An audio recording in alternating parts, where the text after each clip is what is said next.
we've got here our current that is coming through, and it's going through the bar, which can roll. It's going through the bar like that, so you've got a current in that direction. You've got a magnetic field. Now we're going to talk about the direction and the force, but you get a magnetic field through it, and it creates a force. There's some force that is created by the interaction of the current, and it's actually the magnetic field caused by that current, and also the magnetic field from the magnet. Okay, so let's just to think of to try and get an understanding of that, we're going to just set up something like this. So we've got, for instance, let's say we've got a north and we've got a south magnet like that. All right, we would have a magnetic field that would be caused by that. So we would get to have a magnetic field. It would go from north to south. So we'd get something like this, and the magnetic field would be in that direction. These should be evenly spaced because there should be a regular magnetic field in between them. Now what we've got is we've got a current that is going through that magnetic field. So say if we've got something like that here, and let's say we've got a cross there. The cross stands for going in. It was going away. All right, the dot is coming towards. Not a problem. I know you, Park, you only get it wrong once. All right, so it's going into the board. All right, so the thumb goes into the board. The curled fingers show the direction of the magnetic field that is actually being caused by that current. So we can draw in that magnetic field. So the thumb in of the right hand, curled fingers are actually going clockwise. So we've got something like this being caused. All right, we've got a magnetic field like that. Now, in looking at this, we're going to have that at the top. Can you see at the top, your magnetic field lines are all going in the same direction, both the blue and the red ones. So there's a strengthening of the magnetic field here. So I'm going to redraw it in with black lines. You're getting a strengthening of the magnetic field above the wire.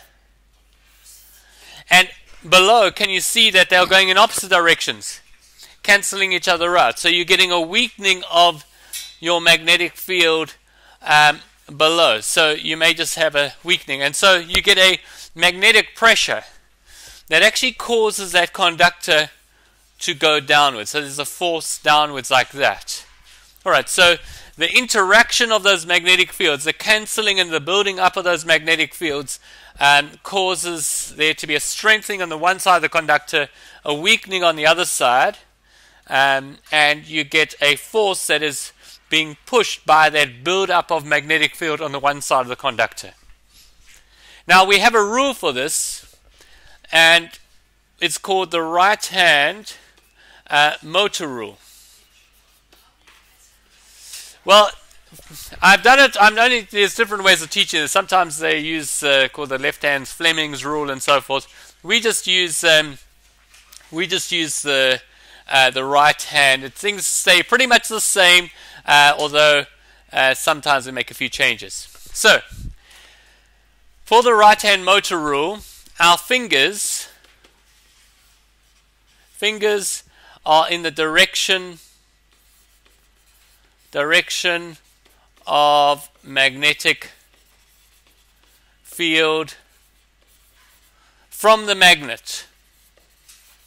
All right, from the magnet. So we've got our fingers.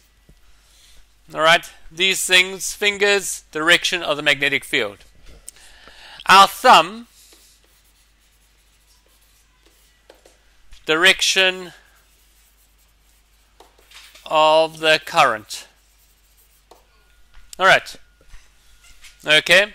Thumb is the direction of the current, and the palm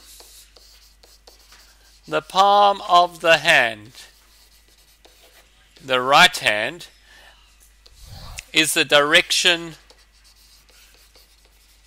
of the force. Alright, so we've got here fingers north to south. Alright, always north to south. Direction of the magnetic field.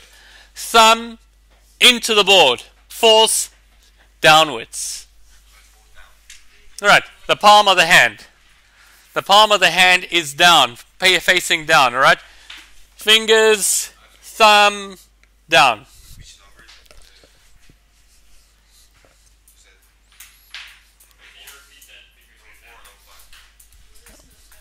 I'll answer that question now.